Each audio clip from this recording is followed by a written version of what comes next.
কে কাকে ভয় পাচ্ছে ভারতবর্ষের মানুষ জানতে চায় না, পশ্চিমবঙ্গের মানুষ মনে হয় এটাই করে উৎসাহিত। পশ্চিমবঙ্গের মানুষ এটাই জানতে চাইছে যে সল্টলেকের কমিশনারের পিছনে যারা বসে আছে কিংবা সাহার ইনস্টিটিউট অফ নিউক্লিয়ার ফিজিক্সের দরজার পাশে যারা বসে আছে, পশ্চিমবঙ্গের একটি কলোনি যেন কলকাতায় তৈরি হয়েছে, যেটার মধ্যে ওরা ওখানে কি করে বসে আছে। কাদের ভয়ে মুখ্যমন্ত্রী মুখ খুলছেন, কেন উচ্ছেদ করতে পারছেন? কাদের ভয়ে, কিসের ভয়ে মুখ্যমন্ত্রী ধর্মতলাকে তিনি তার শ্রীহীন অবস্থা থেকে মুক্তি দিতে পারছেন? মুখ্যমন্ত্রীর তো সমস্ত কিছুতেই শ্রী আছে, অনেক শ্রী, চারিদিকে শ্রী। তা মুখ্যমন্ত্রী ধর্মতলার ওই বিশ্রী অবস্থাটা কেন পরিবর্তন করতে পারছেন? তিনি ধর্মতলার শ্রী নামে একটা পরিকল্পনা নিয়ে আসুন, প্রকল্প নিয়ে আসুন, ধর্মতলাটাকে ক্লিয়ার করুন। এত প্রাচীন একটা জায়গা, যার একটা নিজস্ব ঐতিহ্য আছে, সেটাকে উনি পরিষ্কার করবেন না, এটাই ইচ্ছা। তারপরে উনি ওইসব আজাদ কাশ্মীর করবেন।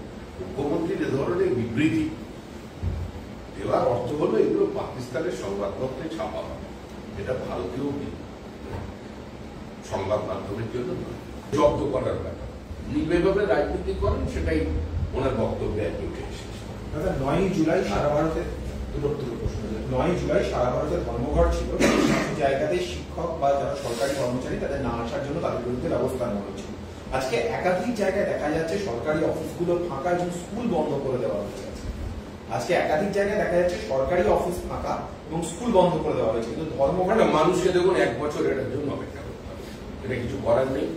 আমরা পশ্চিমবঙ্গবাসীকে বলছি নিশ্চিত থাকুন, 21শে জুলাইকে সফল করবার জন্য যেভাবে সরকারি প্রচেষ্টা হয়, আগামী দিনে 2026 সালের জুলাই মাসে আপনি শাসক কিংবা বিরোধী কোনো দলের পক্ষ থেকে এ ধরনের কোনো পদক্ষেপ নেওয়া হবে।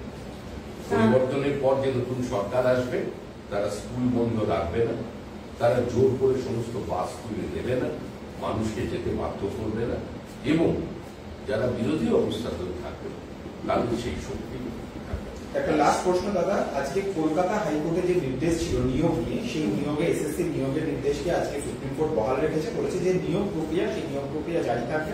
10 নম্বর ড্রেস দেওয়া, 10 নম্বর যে ড্রেস দেওয়ার ব্যাপারটা, এটা কিছুটা দেখুন, আগে সুপ্রিম কোর্ট তার অবস্থান জানিয়েছে, সুপ্রিম কোর্টের অবস্থানের তাই প্রতিধ্বনিত হয়েছিল হাইকোর্ট, আবার হাইকোর্ট থেকে সেটা সুপ্রিম কোর্টে গেছে, একই জায়গায় আছে। কিন্তু আমাদের প্রশ্ন হলো, মানুষের জন্য তো আদালত জন্ম নেয়নি, আদালতের জন্ম হয়েছে মানুষের জন্য, আদালতের জন্য মানুষ জন্মায়। তো সেভাবে দিনের শেষে আমরা কি দেখতে পাই? কিছু মানুষের জীবন থেকে 10 বছর চুরি হয়ে গেছে, তাদের পরিবারটা ধ্বংস হয়ে গেছে, তাদের মেধা প্রতারিত হয়ে গেছে, তারা রাস্তায় নেমে বসে পড়ছে। এই অবস্থাটা কেন তৈরি হয়েছে এবং এই অবস্থাটা কিভাবে শেষ হবে তার কিন্তু দিশা কেউ দেখাতে পারছে না। দাদা, বিরোধীরা যখন বারবার করে পেহেলগাঁও হামলা নিয়ে আলোচনার দাবি জানিয়েছেন, আজকে জেপি নাড্ডা রাজ্যসভার দলনেতা তিনি উঠে দাঁড়িয়ে বলে দিয়েছেন যে সরকার আলোচনা করবে এবং আপনার সেই প্রস্তাবের পরিপ্রেক্ষিতে আলোচনা হবে। একটু যদি আমাদেরকে বলেন যে এটার পরবর্তী কি হবে, কবে আলোচনা হবে বা কিছু পরবর্তীকালে কবে আলোচনা হবে সেটা তো অল্প মিটিং এ ঠিক করবেন, আমাদের চেয়ারম্যান ঠিক করবেন। সরকার আলোচনা করতে পিছিয়ে যাচ্ছে না।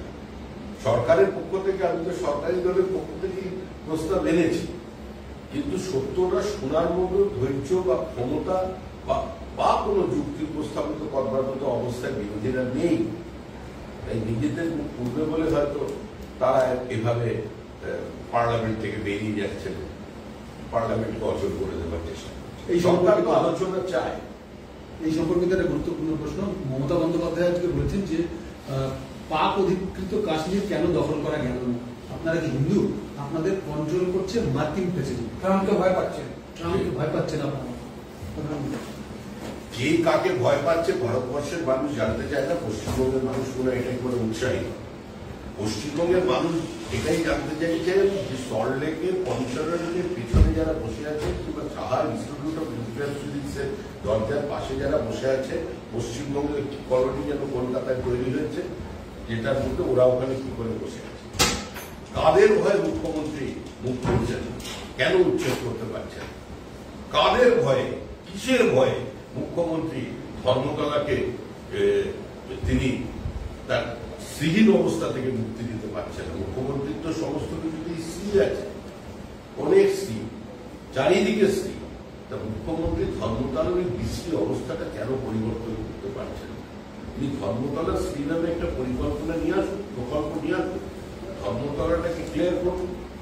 এত প্রাচীন একটা জায়গা, যার একটা নিজস্ব ঐতিহ্য আছে, সেটাকে উনি পরিষ্কার করছেন না, এটাই ইচ্ছা। তারপরে উনি ওইসব আজাদ কাশ্মীর করবেন। মুখ্যমন্ত্রীর এ ধরনের বিবৃতি দেওয়ার অর্থ হলো এগুলো পাকিস্তানের সংবাদপত্রে ছাপা হবে, এটা ভারতীয়